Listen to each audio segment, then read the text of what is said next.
Bem-vindos a mais um podcast Construindo Saúde. Eu sou Cristina Milagre, cardiologista e médica do esporte. Hoje o nosso assunto é sobre uma arritmia que se chama fibrilação atrial. A minha convidada é a doutora Mariel Peron. Ela é cardiologista, arritmologista e médica do corpo clínico do HCOR.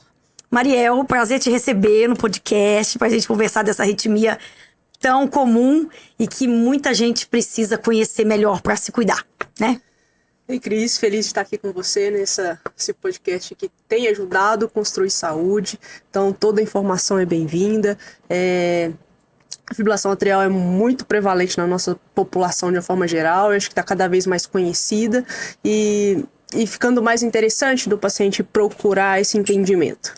Pois é, então antes da gente falar da arritmia, o último podcast que eu fiz, a gente falou sobre marca-passo e vamos falar um pouquinho do sistema elétrico do coração, explicar para as pessoas como que funciona, porque antes de ter uma arritmia, a gente tem um sistema elétrico que funciona lá corretamente, para depois a gente entender essa doença. Isso. Então, gostei do seu coraçãozinho aqui, ele é bem esquemático. Acho que dá para o pessoal ver. Esse coraçãozinho. Nós temos o ritmo sinusal, que é o nosso ritmo que a gente vamos falar que é o normal do nosso coração, é o ritmo sinusal.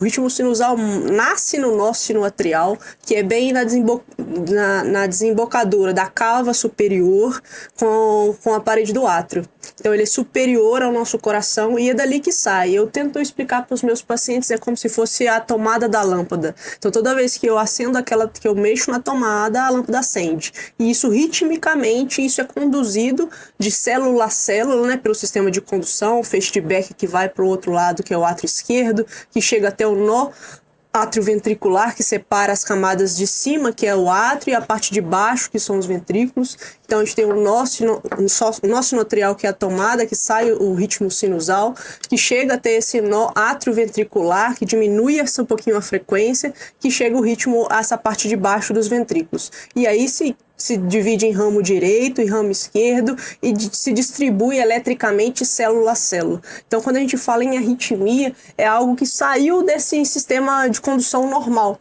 que é do nó sino atrial, nó atrioventricular, feixes, né, de ramo esquerdo e ramo direito e células His-Purkinje, que é a ramificação desses feixes. Então, quando qualquer tipo de arritmia que saia desse sistema elétrico normal, a gente chama de arritmia de uma certa forma. Pois é, e aí primeiro o sistema tem essa ativação e para depois ele contrair. Então, muitas vezes as pessoas acham que o coração bate tudo junto, né, Mariel? E não é bem assim, né? Tem um certo delay, né? Isso, tem um delay exatamente para isso, para nos ajudar de uma certa forma. Quem comanda, quem faz a força, eu falo que a parte de cima do átrio é como se fosse a caixa d'água, ela recebe todo o nosso sangue. Então, para que esse sangue chegue um pouquinho, tem as válvulas que separam tudo isso e tem a parte de baixo que contrai com força, com veemência, para que faz a nossa pressão, principalmente a da parte do esquerdo. Então, a nosso miocárdio, a força está no ventrículo esquerdo. Então, para que as arritmias das partes superiores não cheguem com tanta frequência na parte de baixo, a gente tem um nó atrioventricular. Esse que é o delay. Então, se a frequência é muito alta do átrio, o nosso nó atrioventricular dá uma filtrada nisso. Então, que segura um pouquinho a nossa frequência cardíaca. É a nossa proteção, né? É uma proteção, com certeza. Então eu sempre falo, se o átrio ficar anárquico, gente, a gente tem essa proteção aí que não deixa passar tudo. Não deixa passar, né? Tudo. Passa algumas coisas, então a gente tem que estar sempre medicando, olhando, observando, fazendo algum tipo de intervenção, mas ele, fisiologicamente, ele já nos ajuda muito segurando algumas frequências. O átrio pode bater a 150, 300 na fibrilação atrial, no Flutter, que é bem organizado, a gente consegue medir isso, mas não chega a todos os 300 batimentos aqui no ventrículo. Que se chegar é um colapso, né? É um colapso total. A pessoa vai ter uma parada cardíaca. Com certeza. Aí, quando a gente vai falar, então, especificamente, gente, a gente vai falar da fibrilação atrial, que é uma arritmia da parte superior do coração, e é uma arritmia muito comum, que requer um tratamento específico, alguns cuidados. Muitas vezes as pessoas descobrem que tem uma fibrilação atrial porque teve um AVC. Então, nós vamos chegar lá depois das causas. Mas, Mariel, como se define a fibrilação atrial? A fibrilação atrial é uma arritmia que não sai do nosso sinusal, não tem uma regularidade. Então, falando de eletrocardiograma, então, assim, o nosso sinusal é definido como P positivo em D1, D2 e AVF. Então, quando eu não tenho essa P positiva, está vindo de outro lugar. Quando eu não tenho P, eu estou falando de fibrilação atrial. Porque a P no QRS significa contração atrial. Então, se eu tenho fibrilação atrial, eu não tenho mais essa contração atrial. Então, ele está realmente fibrilando, ele está tremendo, ele não contrai mais vigorosamente, ele está tremendo. Então, eu não vejo mais essa P. O eletro, aqui a gente não está mostrando o eletro, mas o eletro é assim, a ondinha pequena é a contração do átrio, que ela tá falando. Depois tem um espacinho e contrai o ventrículo, que é aqueles risquinhos que a gente vê no eletro, de cima para baixo, que é a contração do ventrículo. Então, quando a gente não vê a P e o ritmo irregular, né, Mariel? Isso. Às vezes tem um batimento aqui e outro tá mais perto, tá mais longe. É bem bagunçado. Isso, a gente né? chama assim, a definição até é irregularmente irregular. É diferente. Porque uma hora tá pertinho, outra hora tá longe. Aí o paciente fala, nossa, parece que acelera, depois parece que não bate. E às vezes o paciente nem sabe dizer muito, porque ele fala, tá esquisito, tô com mal-estar, ou tô cansado, né? Porque às vezes não necessariamente tá acelerado, né, Mariel? Exatamente. A fibrilação atrial, ela pode sim se acelerar e fazer um ataque à arritmia. Então, a gente tem o ritmo normal, que é ritmo sinusal. Quando a gente acelera mais que 100, um ataque. Se eu acelerar mais que 100 no ritmo regular, eu tenho só um ataque cardíaco. Se eu acelero no ritmo irregular, eu tenho um ataque arritmia. É diferente. É diferente. Então, quando só acelera, as pessoas às vezes acompanham esse aceleramento, mas não incomoda tanto. É tipo ansiedade. Isso, né? É um exercício que você faz, que você sente um pouquinho a frequência subindo. Então, às vezes eu tô parado, mas minha frequência tá subindo. Você sente, mas não incomoda tanto. Agora, quando o ritmo acelera e tá irregular, normalmente as pessoas percebem. Mas ele pode estar irregular, não acelerado. Então, ele pode estar irregular, batendo a seus 80, 90. Às vezes o paciente fala assim, doutora, no meu relógio tá meio bagunçado. É assim, tem hora que tá dando 70, tem hora que tá dando 100, daqui a pouco vai pra 115, daqui a pouco vai pra 60. Aí eu falo, olha, pode ir no hospital, deve estar fazendo fibrilação atrial. Porque acontece essa irregularidade muito discrepante, né? Às vezes pra lá, pra cá, né? Isso. A irregularidade é que o paciente mais sente. Na hora que ele sente, ele não sabe o que é e acaba procurando o atendimento. Às vezes reverte essa arritmia. Então, espontaneamente. Por isso que a gente classifica, a gente vai tentar conversar sobre isso, da classificação da arritmia. Que são as arritmias. A fibrilação, quando é paroxística, ela entra e sai espontaneamente. Tá? Se ela dura até 7 dias, ela continua sendo paroxística. Então, eu posso ter de 24, 48, 7 dias. Ela ainda é paroxística. Ela entra, sai espontaneamente, ou eu preciso tomar algum remédio para reverter, mas ela ainda é paroxística. Ela se torna persistente quando ela passa desses 7 dias. Sim. Tá? E permanente na hora que ela passa de 12 meses. E a pessoa vive na fibrilação atrial. Vive na fibrilação atrial. Tem formas de reverter, ou tem pacientes também que já tentaram reversão ou tratamentos que não conseguiram. A gente fala que ele tem uma FA, uma fibrilação atrial, que a gente... um apelido carinhoso de FA. A gente fala FA, fibrilação atrial, pessoal. Isso, a gente fala que ele é permanente. A gente já Sim. tentou reversão e assim, a gente tenta ao máximo que ela não fique permanente. O controle, já tem vários estudos mostrando que a gente precisa do controle do ritmo. Se a gente não conseguir, pelo menos o controle da frequência, que não ficar em TAC, sempre abaixo de 100. Exatamente. E assim, principais causas, Mariel, assim, da fibrilação atrial. A gente sabe que o envelhecimento por si só é um fator de risco para arritmias e também sedentarismo, né? Sim. Fator de risco para arritmias N tipos, né? Vários tipos. Mas da fibrilação atrial, essencialmente, quais as principais causas? Sedentarismo é o principal de tudo e é o que acompanha o sedentarismo, que é a obesidade. Tá vendo, gente? Olha aí. Mais uma vez, o estilo de vida modificando história natural de diversas situações que a gente já veio, que já gravou, já tem vários podcasts com vários colegas de várias áreas e sempre o estilo de vida tá aí promovendo doenças ou favorecendo que você não tenha, depende se você cuidar, né? É tudo que vem atrelado também ao envelhecer, ao sedentarismo, a obesidade, a hipertensão não controlada. Nós temos essas câmeras cardíacas aqui, que a obesidade interfere nisso, porque aumenta o volume. A hipertensão é a mesma coisa. Se eu tenho hipertensão não controlada, eu tenho alta pressão em cima dessa musculatura. Sim. Então, dilata e eu tenho favorecimento do sistema elétrico não percorrer. O sistema elétrico é bem parecido com a onda sonora, então ela vai por onda. Se eu encontro alguma barreira, alguma dificuldade de transmissão, eu já tenho dificuldade desse sistema elétrico conduzir. Então é a hora que ele fibrila, porque ele tem que percorrer várias células de diferentes canais. Quando a gente fala de condução célula a célula, sai do sistema de condução, eu tenho que fazer célula a célula, eu posso ter barreira de canais, de subeletrolíticos e tudo mais que favorece. Então, a obesidade, a hipertensão, o diabetes, porque ele inflama o corpo de forma geral.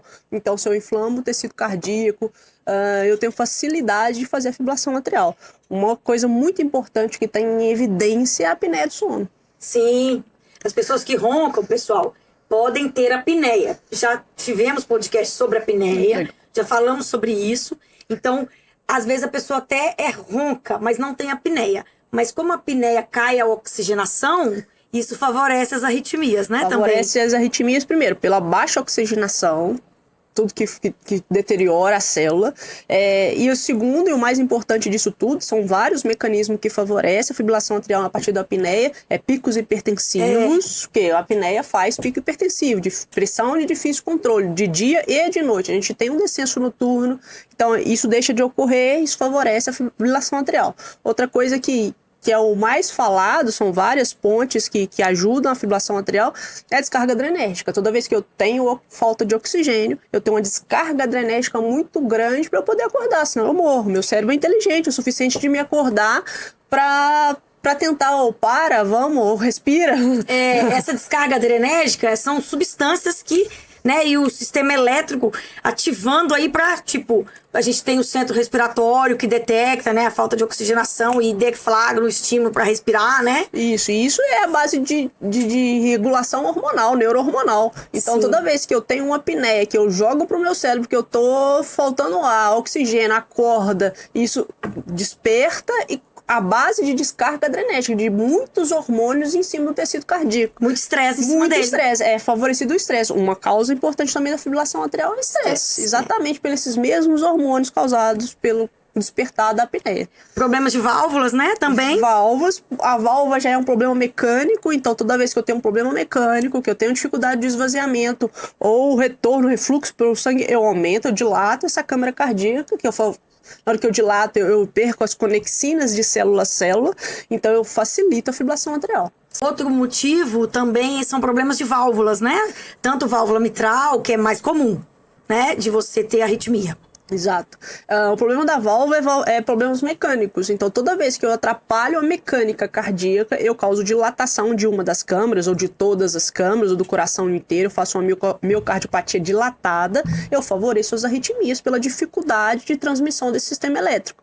Então, eu perdi as conexinas para facilitar, então, tudo que causa dilatação. Por isso que a apneia, a obesidade, pelo grande volume que está circulando ali, que faz a dilatação, a hipertensão não controlada, tudo isso favorece a dilatação das câmeras. E no pessoal mais jovem, o pessoal que toma muito energético, né, nos feriados, muita bebida alcoólica, a gente sabe que o álcool é estimulante, pode favorecer uma fibrilação atrial também, né? Isso. O álcool, por si só, ele tem um tropismo pelo sistema cardíaco, tá? Pela musculatura cardíaca. Então, pode ser doses pequenas ou doses exacerbadas. As doses exacerbadas, com certeza. As pequenas vai de pessoa a pessoa. Predisposição. E predisposição, o que desencadeia. Mas exacerbadas existe bem documentada a Holiday Syndrome, que é a partir do momento que você fez um abuso momentâneo, você pode ter fibrilação atrial. E também assim, eu sempre falo com os pacientes, a pessoa vai lá na balada, aí não toma água, dança, sua, perde líquido, não se hidrata, toma energético, toma bebida alcoólica. Então vai juntando tudo, fuma, né? Então vai juntando vários estimulantes num corpo que não tá hidratado muitas vezes, que a preocupação não é tomar água, né? Então aí vira vários fatores para culminar numa arritmia numa pessoa completamente saudável, né? Assim, que não tem o coração doente. Não precisa ter coração doente para ter fibrilação atrial, né, Mariel? Não precisa ter o coração doente para ter fibrilação atrial, mas todos esses estímulos faz o coração ficar doente. Exatamente. Então começa com a paroxística, que vem só de vez em quando, mas se eu não corto esses gatilhos, ele pode virar uma permanente, uma persistente. Aí criou um problema sério. Aí sim, né, criou um Mariel? problema sério. Então fez o estimulante, você é sensível ao álcool, de uma certa forma, por mais que você não sinta de imediato, não tenha aquela holiday síndrome de imediato, você tá causando, você tá provocando. Uma hora vem. Eu falo, fica cutucando a onça, né? Isso. É isso aí. Principalmente o abuso de energético, que hoje em dia também, quando a gente fala em saúde, às vezes é só atividade física, mas existe formas de atividade física. Não adianta eu querer ter uma performance à base de remédios, ou de, não digo drogas, na verdade, não é nem remédios, é drogas. Então, se eu uso essa carga muito alta, cafeína em pré-treino, o café do dia a dia para arritmia, gente, é pouquíssimo. Não atrapalha, a maioria não vai atrapalhar. A maioria dos estudos fala que a cafeína não é o problema. O café do dia a dia, mesmo o brasileiro que comete mais 5, 6 cafés, Isso. mas tudo bem. Os 5, 6 cafés, a primeira xícara, pra você tomar a segunda, demora. Então, essa cafeína é muito momentânea no nosso organismo. Tomou, daqui a 10 minutos você já não tem o efeito da cafeína. Por isso que a gente causa essa dependência. Da hora toma um pouquinho. Então, assim, esse café, essa cafeína é pouca, é dose mínima. A diferença é quando eu tomo uma cápsula de cafeína com mais de 500 miligramas, eu já tô sobrecarregando de uma vez. E aí você pensa o seguinte, a pessoa tomou aquela cápsula de 400, 500 miligramas, mas ela já tomou café durante o dia, aí às vezes ela toma um energético todo dia, então aí ela também não teve uma noite boa de sono, ela fica com o coração um pouco mais acelerado também quando você tá, né, não tá com uma dinâmica normal de sono, de tudo. Alguns estimulantes também de hoje, tratamento de transtorno do humor, então eles são estimulantes, já deixa esses hormônios mais livres no nosso organismo, aí você faz ainda o abuso de álcool ou de outras drogas que são estimulantes junto, a permanência dessa droga circulante no nosso organismo aumenta, caso eu esteja tomando algum inibidor de serotonina, de alguma coisa do tipo. Então a gente tem que equilibrar. Quando for indicado tomar algum tipo de estimulante, tem que ver o que você está tomando antes para que isso não seja uma dose permanente. Quando a gente fala de por exemplo, pré-treino, cafeína pré-treino, assim, 200 miligramas de cafeína pré-treino é uma quantidade legal, assim. Tem gente que nem sente bem, isso também é muito individual. Isso é individual. Mas não é um pré-treino perigoso, 200, 250 miligramas de cafeína. Mas mais que isso, assim, pode ser gatilho para algumas pessoas. Às vezes para outras não. É igual a pessoa toma café e dorme, o outro não dorme. Esses gatilhos também são individuais. Mas eu acho que mais do que isso, considerando que a gente consome cafeína em outros, né, no dia a dia, é uma quantidade legal. Mas você tem uns pré-treinos que tem 400, 500, Isso. já vi até com 800 miligramas de cafeína. Lembrando que os pré-treinos liberados sem prescrições, eles não deveriam passar a taurina e a cafeína mais de 300 miligramas. A partir do momento que eu tenho no produto mais de 300 miligramas, ela tem que ser baseada em prescrição médica. Exatamente. E aí, quando a gente fala da questão, por exemplo, da atividade física, né, de alta intensidade, não que a atividade física por si só vai causar fibrilação atrial, mas, por exemplo, pessoas que usam pré-treino e fazem alta performance, ou a pessoa que começa a treinar e fazer competições assim, treinar muito, né? Isso também. Explica aí para o pessoal como que funciona isso, que acaba sendo, às vezes, um gatilho para aquela pessoa que faz muita atividade física ter uma fibrilação atrial. Né? Então é isso, assim, resumindo a fibrilação atrial, você precisa de uma estrutura danificada para ter fibrilação atrial. E aí vem os jovens que estão tendo fibrilação atrial. Por quê? Já que estruturalmente o coração não é modificado, não é dilatado, não é hipertenso, não é diabético, teoricamente não tem apneia do sono, não estou cometendo excessos e baladas e de energéticos, de estimulantes. O que está acontecendo para uma pessoa teoricamente saudável que está fazendo atividade física, eu estou competindo, estou fazendo triatlon, eu estou fazendo bastante coisa. Por que ele está tendo fibrilação atrial? Primeiro, por modulação neuronal, que funciona, o simpático que estimula o coração e o parasimpático que abaixa a frequência cardíaca quando está sendo muito estimulado. Principalmente o parasimpático, quando eu faço muita atividade física, o nosso parasimpático que abaixa a frequência cardíaca, ele abaixa o suficiente para a gente buscar um ritmo de escape e favorece a fibrilação atrial. Então, quando eu tô fazendo atividade física, eu não tenho tanto, mas na hora que eu repouso, minha frequência é de 40, de 30 e poucos, e aí eu tenho gatilhos para fazer fibrilação atrial, que é as extracístoles num ritmo de escape buscando alguma coisa. Porque, gente, lembrando aqui, né, quando a gente começa a fazer atividade física e a gente começa a ficar condicionado, a tendência do nosso coração é bater mais devagar, porque o seu coração ficou mais eficiente, você já está adaptado, então ele não precisa bater tanto. Então, os atletas que sejam profissionais ou atletas amadores, eles podem ter uma frequência de repouso de 45, 40, e isso não ser um problema, porque é uma pessoa que está adaptada e o que a gente fala do coração de atleta, né? O corpo dele se adaptou. E aí é o que ela está explicando. Então, essa pessoa, ela vai lá no alto, faz uma coisa alta, depois, na hora que ela vai descansar, baixa muito. Baixa muito. E na hora que abaixa, a gente é perfeito nesse sentido de buscar sempre assim, não deixa, vamos buscar um escape. E aí um escape desse pode atrapalhar esse ritmo regular mais baixo. Outra coisa que... Essa é a menos comum, pra te falar a verdade. Tá. A mais comum é o extremo que a gente se coloca, que o atleta de alto rendimento. Vamos focar aqui, gente. Atividade física faz bem pra tudo, mas... Tem um atleta que se coloca em extremos. Sim. Então, que faz uma maratona que dura 3, 4 horas, 40 e tantos quilômetros, ou que faz triatlon, que é 42 quilômetros de corrida, 180 de pedal, é muita mais coisa. Quantos quilômetros de natação que eu não lembro agora. Isso, só para você chegar numa prova dessa, você tem que treinar muito. E cada treino é um esforço a mais. Então, nesse esforço, você desidrata, você faz distúrbios eletrolíticos, sódio, potássio, magnésio, ou no suor, ou no próprio desidratar da prova, no esforço físico.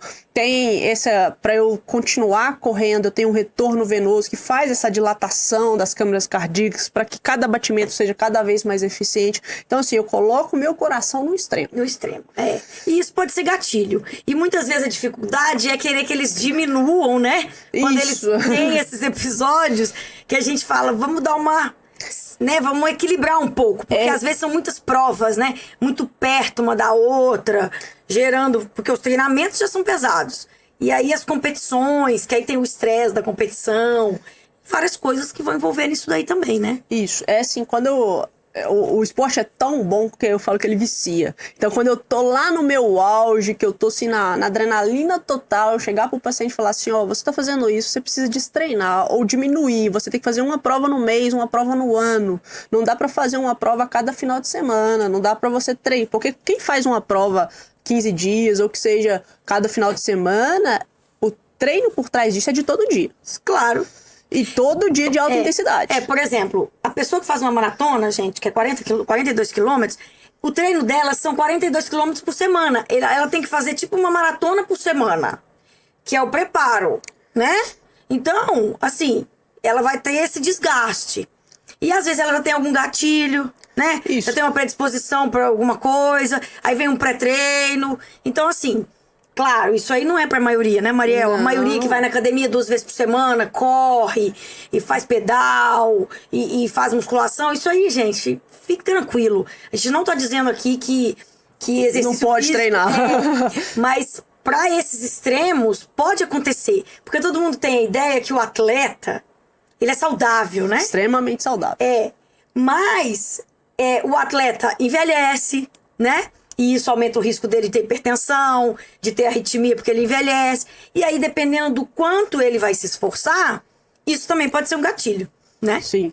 O envelhecer, de uma certa forma, tudo, né, vai degradando aos poucos. O que a gente está tentando é envelhecer com saúde. Então, a gente não pode colocar ao extremo. Então, assim, quem é competidor e quer continuar competindo, ele tem que ser mais cuidadoso ainda. Exatamente. Então, assim... Hoje tem vários shakes de sódio, de potássio para tomar durante a prova. Tá muito calor, tem que se hidratar. Tem períodos de acompanhamento, tem pré, tem pós. É a mesma coisa das câimbras. Então, assim, tem tudo isso. Eu falo, não dá para você fazer esse tipo de coisa e não ter um acompanhamento nutricional, por exemplo.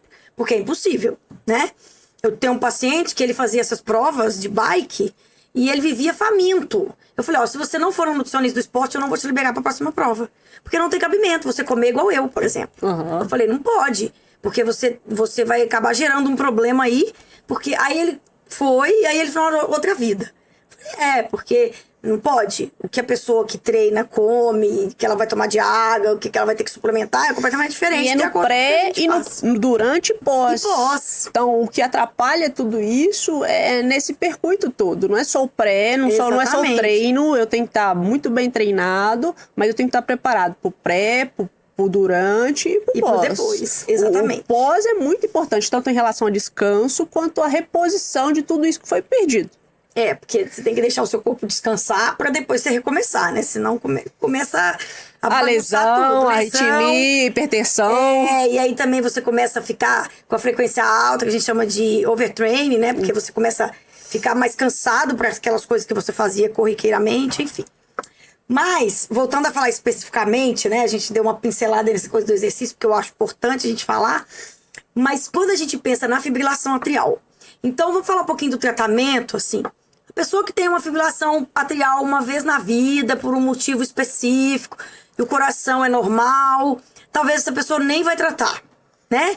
Aquela pessoa que já tem um problema de saúde, aí ela vai tratar, vai prevenir. E quais são os tratamentos? Como é que funcionam essas decisões? De uma forma geral, né?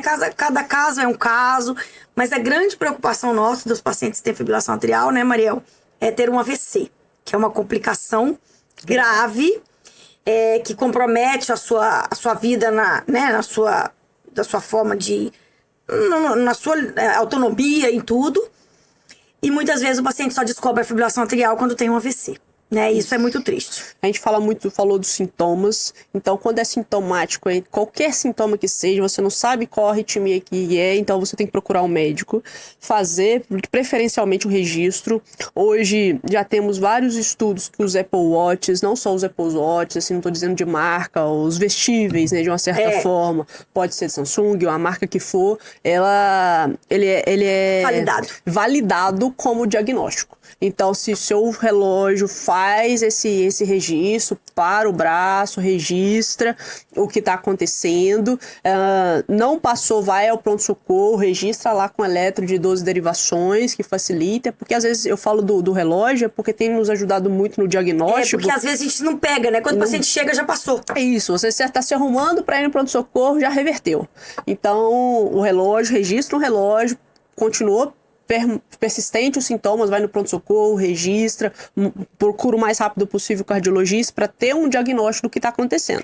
Porque na verdade os sintomas são muito assim, você pode ter desde uma palpitação, um mal-estar, um cansaço, uma fadiga. Pode ser ansiedade, a gente recebe muito paciente do psiquiatra, né, encaminha pra gente, ou tá tratando ansiedade, mas ele tá queixando disso, pode ser arritmia, então avalia pra gente, então não dá para diferenciar, então precisa de uma avaliação médica nesse sentido, nem que seja para direcionamento. Tá tudo bem ou não tá tudo bem, vamos aprofundar um pouquinho mais. Com Holter, com mais coisas, exames para fazer o diagnóstico. A partir do momento que foi feito o diagnóstico, vamos falar da paroxística. A paroxística vem de vez em quando. Então você teve o primeiro episódio, vamos falar o primeiro episódio, você identificou o gatilho, evite o gatilho. Claro. Então, se foi o álcool, diminui, eu não faço excesso. Se foi o exercício físico, vamos lá, vamos condicionar de outra forma. Buscar um entendimento do que aconteceu. Aí eu tirei o fator causal, que nem sempre é identificado. Às vezes... tem muito bem que fala assim, eu tô com muito estresse. O estresse, infelizmente, é o nosso dia. Então, não tô com um problema tal, alguma coisa na minha empresa, eu sou o gerente, eu sou o CEO, então é isso pontualmente. Mas você vive daquilo, como é que você vai sair do estresse? Então, assim, é lógico que tem a forma de tratar com psicanálise e tudo mais, mas a forma de enfrentar o problema, mas não tem como tirar 100% da nossa vida. A gente é sobre estresse o tempo todo. Então, se a gente identifica o gatilho, consegue modular esse gatilho, já é o primeiro ponto. Se a gente não consegue identificar o gatilho, a gente tem que começar a perceber a recorrência. Então, se eu venho uma vez no ano, um episódio isolado, dependendo de alguns fatores de risco, a gente tem uma escala muito bem definida, que é o Chudley-Svask. Então, ele vai modificando, a gente pontua, é o cardiologista que pontua isso. Hipertensão, diabetes, vai classificando como fatores de risco. Então, isso indica anticoagulação ou não, mesmo com um evento único, tá? A partir do momento, homens maior que 1, maior ou igual a 1, no score desse aí, todos vão anticoagular mesmo se eu tiver um evento só. Porque assim, gente, quando o átrio faz esse chacoalhar, nessa fibrilação, o sangue fica retesado, né? Ele fica acumulado lá na parede. Aqui, ele acumula aqui, ele fica parado. E aí forma coágulos. Então, se você faz paroxística, mas às vezes você não sabe quanto tempo ela dura, tem paciente que no Holter fica 3 horas, o outro fica um dia inteiro, o outro fica 15 minutos. É percepção de sintomas, então assim, nem todo mundo é sintomático. Exatamente. Então, a partir do momento que você identificou uma vez, você pode ter feito várias outras vezes sem perceber. Então, não dá pra falar se é menos de 48 horas, não dá pra anticoagular. Então, todo mundo que fez fibrilação atrial documentada, ele precisa passar por esses corres. Se tiver indicação, todo mundo tem que tomar anticoagulante. Aí vai tomar o anticoagulante, que hoje a gente tem vários medicamentos super seguros. Alguns você toma uma vez por dia, outros você toma 2 vezes por dia, dependendo do tipo da droga, né, da medicação. E isso te protege de ter um AVC, porque aí não vai formar o coágulo, porque o anticoagulante deixa o sangue mais fino. Então, você vai, às vezes, controlar o combatimento, né? Vai tomar um remédio, mas o anticoagulante, como você falou, entrou no score, definiu, tem que usar. Tem que usar o anticoagulante. Esse é o primeiro passo. Tem fibrilação atrial, mesmo que paroxística. Se tiver as pontuações necessárias, vai tomar o anticoagulante. Outro ponto importante é classificar. Ela começou só paroxística e eu não identifiquei, ou eu tenho sintoma ou não. A princípio, a gente começa a tratar o ritmo. Eu preciso que esse paciente volte pro ritmo sinusal, tá? Então, eu preciso que ele ou não entre mais nesse paroxístico, ou que ele não vire permanente, pelo menos. Então, quando a gente tem algum fator modificável, que sempre a gente trabalha nesse fator modificável, ele não sabe que ele tem apneia, então vamos tratar, ele sabe que tá sobrepeso, mas nunca foi tão importante para ele igual agora, que ele sabe que ele tá tendo fibrilação atrial, que é uma doença progressiva, então agora ele tá um pouco mais consciente disso, ele vai tratar a obesidade, vai tratar todos os outros fatores de risco. Então, anticoagulante é a nossa base. Sim. Outra forma que a gente tem é tentar algum beta-bloqueador que diminui um pouquinho a frequência para não acelerar tanto. Mas aí vem a balança disso tudo. O beta-bloqueador diminui a frequência e quando ele faz fibrilação atrial, ele não faz de alta resposta que a gente fala. Aí ele não sente nada. Ele não sente tanto. Então, o paciente tem que estar muito consciente disso. Ele pode estar tendo fibrilação atrial, mesmo não sentindo nada. Porque aí o batimento, gente, que poderia chegar a 160, 170, chega a 130, porque tá tomando remédio. Isso. Que não deixa isso tudo, subir. ele chega a 80 fazendo fibrilação atrial e não sente nada. Exatamente. Teve um dia que um paciente meu chegou para fazer o teste ergométrico e estava em fibrilação atrial. Aí o médico do teste ergométrico me ligou. Eu falei, não, ele não tem fibrilação, ele não tinha fibrilação atrial, porque ele tem agora, né? Uhum. Ele não tinha. Então, e a frequência estava 85, 90, por aí, né? Então, assim, esses pacientes, eles têm que ter acompanhamento dessa forma, né? Igual você falou. E aí, nesse caso, você vai avaliar se dá um medicamento ou não. Isso. Aí tem as medicações que são beta-bloqueadores e tem os antiarrítmicos, tá? Basicamente, no Brasil, a gente tem 2 antiarrítmicos, que é a propafenona e a amiodarona. A propafenona tem que ser acompanhada as primeiras doses, porque altera alguns parâmetros eletrocardiográficos, e ela serve que a gente chama de pílula de bolso. Então, teve a fibrilação atrial, sentiu, eu tomo. Tá? Mas só depois que fez essa avaliação cardiológica, não é porque meu vizinho tem fibrilação e ele resolve com isso que você pode resolver. Então, a primeira dose da propafenona, ela tem que ser acompanhada por eletrocardiograma, pra gente ver qual o efeito que essa droga tem em você. E também assim, a propafenona no paciente que tem o coração fraco não pode ser dada. Não pode ser dada. Então, se você tem o coração fraco, você não pode propafenona. Se o seu coração for normal, você é mais jovem, não tem nada no coração, você pode. Senão, vai ter que usar a amiodarona. Isso. Né? E aí vem a amiodarona, que é um dos melhores antiarrítmicos que a gente tem atualmente, é uma dose antigaça, mas é o que a gente tem.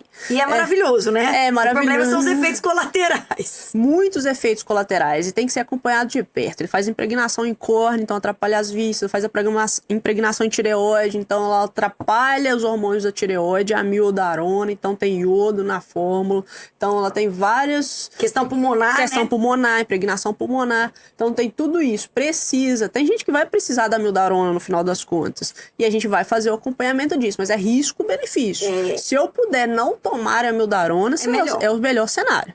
E aí nós caímos nas paroxísticas recorrentes, que viram permanentes, que passam de 7 dias, a gente tem que buscar uma solução mais... Eu tomei o remédio, não segurou, continuo fazendo fibrilação atrial, sintomática ou não, já tô tomando meu anticoagulante, e aí vem a hora do procedimento. Então, hoje existe um tratamento, não é definitivo ainda porque a fibrilação atrial tem vários fatores que nem sempre são todos controlados, então, por mais que eu tô falando da ablação, então a ablação hoje ela tem resolução e sucesso em torno de quase 90%, 87%.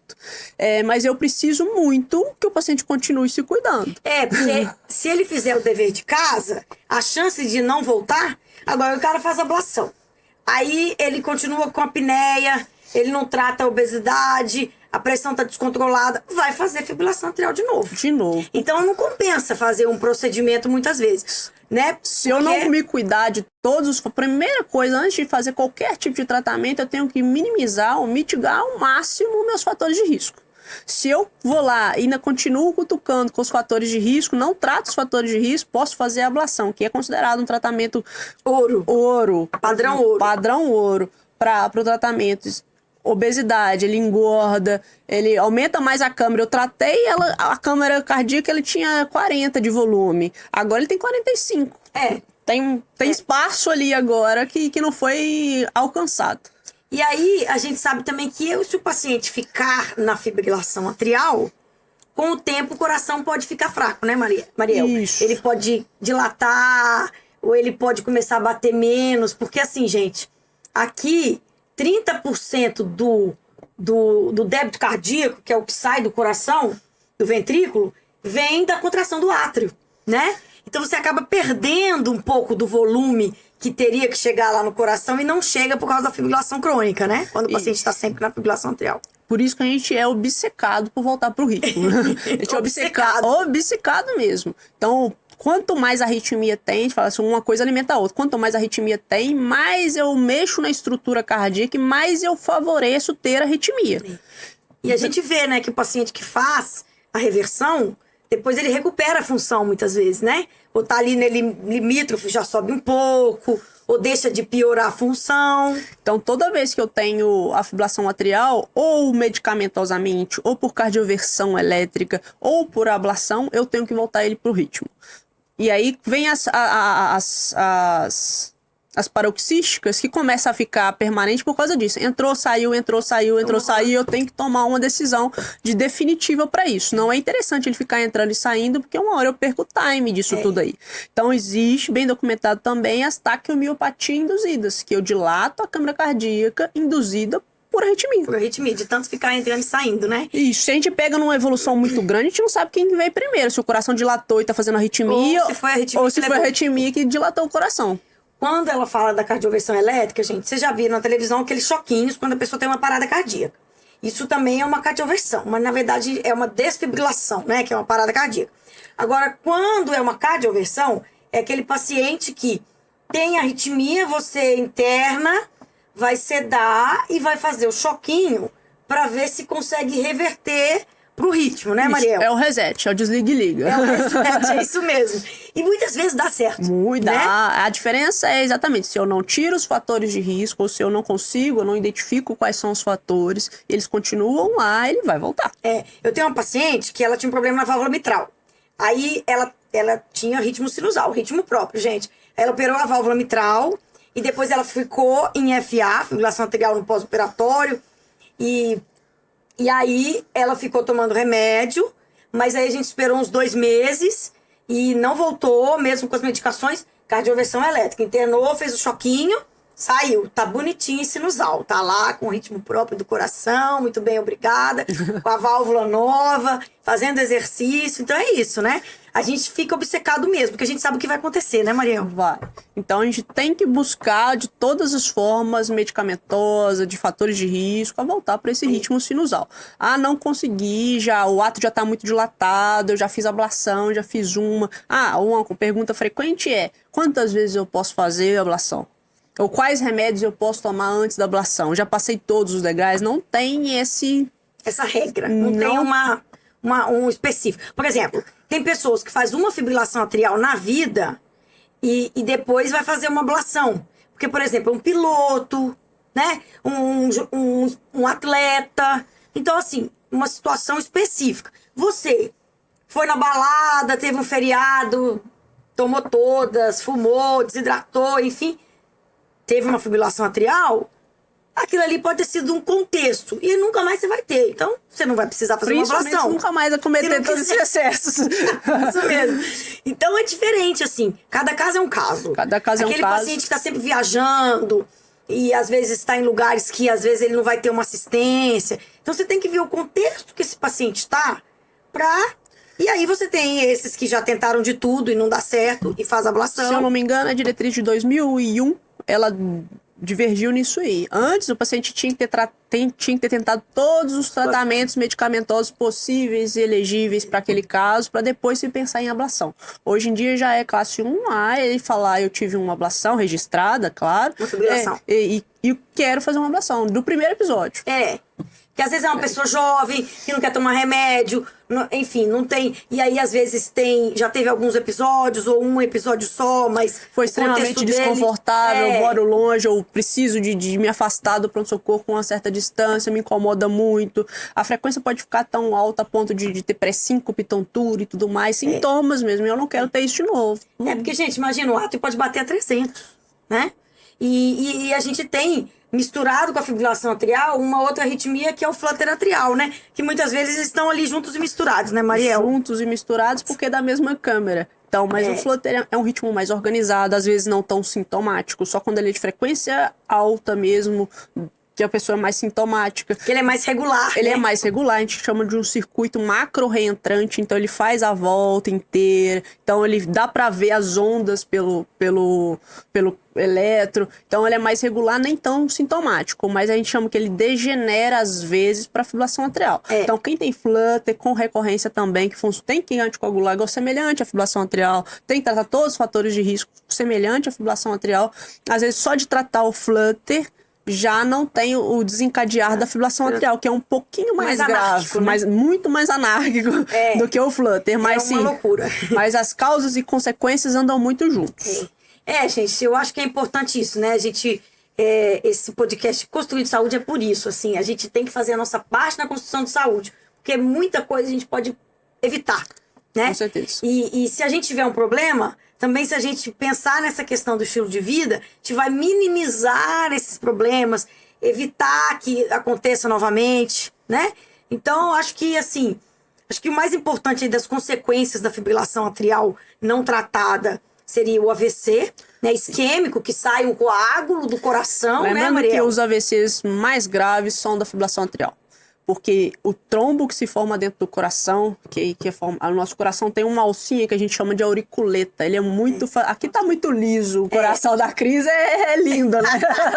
Mas a gente tem uma alcinha aqui que a gente chama de auriculeta. Nascemos com ela vem com ela. Então, nesse tremer do coração, é ali que junta o trombo. Então, o trombo dali é grande, coisa de mais de 1 milímetro, quase 1 centímetro. Então, quando ele desloca dali, a nossa primeira irrigação é cérebro.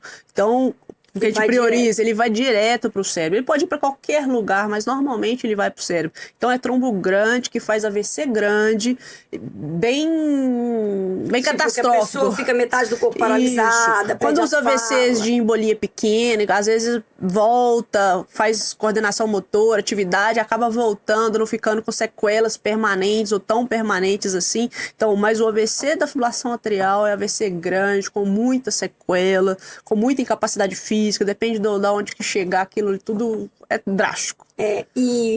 E a insuficiência cardíaca é a mesma coisa, né? Eu tive uma paciente que ela é mãe de uma moça lá do hospital, né? E ela descobriu que teve uma suspeita de um AVC. E aí, quando ela veio, ela estava com insuficiência cardíaca, toda descompensada e com fibrilação atrial. E aí, a gente entra com toda a medicação, o kit da insuficiência cardíaca, né? Que são vários medicamentos, pessoal. E aí, passou um tempo, ela recuperou o ritmo. Porque vai melhorando a função cardíaca, ela voltou para o ritmo sinusal. E aí, depois, ela recuperou completamente a função cardíaca. Por quê? Porque ela recuperou esse ritmo. Dificilmente, se ela tivesse mantido em fibrilação atrial, ela ia ter melhorado tanto esse coração, né? Sim. Então, é isso, né? Assim, é muito importante essa coisa. E nós, cardiologistas, não só vocês que são arritmologistas, né? Mas nós cardiologistas também ficamos fissurados. A gente tem que voltar essa pessoa pro ritmo próprio. Tem que voltar. Vem pra cá, vem pro sinusal, né? A gente fica preocupado, na verdade, é exatamente isso. A gente sabe das consequências, isso que pode levar a miocardiopatia dilatada, induzir a insuficiência cardíaca. Então, quanto mais rápido... E assim, quando eu tô tratando, pensando em fibrilação atrial, eu tô cercando todos os fatores de risco, eu tô construindo saúde. É claro, é isso mesmo. Bom, Mariel, olha, nosso papo aqui foi muito legal, foi muito gostoso, acho que foi muito esclarecedor. Eu acho que trazer o coração hoje foi uma ótima ideia, porque o pessoal visualiza, né, e tudo. Você acha que tem alguma outra coisa que você não falou, alguma outro ponto que tenha ficado?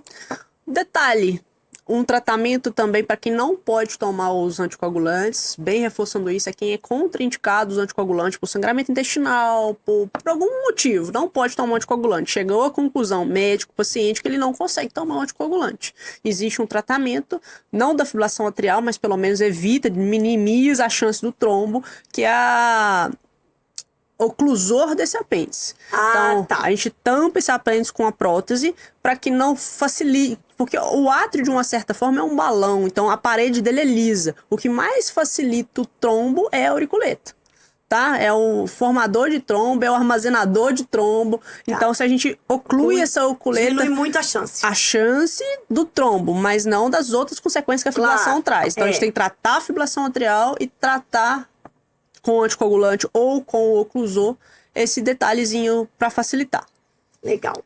Mariel, obrigada mais uma vez por você ter vindo. Adorei a nossa conversa, foi muito bom. E depois marcamos outro podcast de vários assuntos, né? Da arritmia. Todas as arritmias possíveis. Muito obrigada, viu? Nada. Pessoal, então é isso. Até o próximo podcast.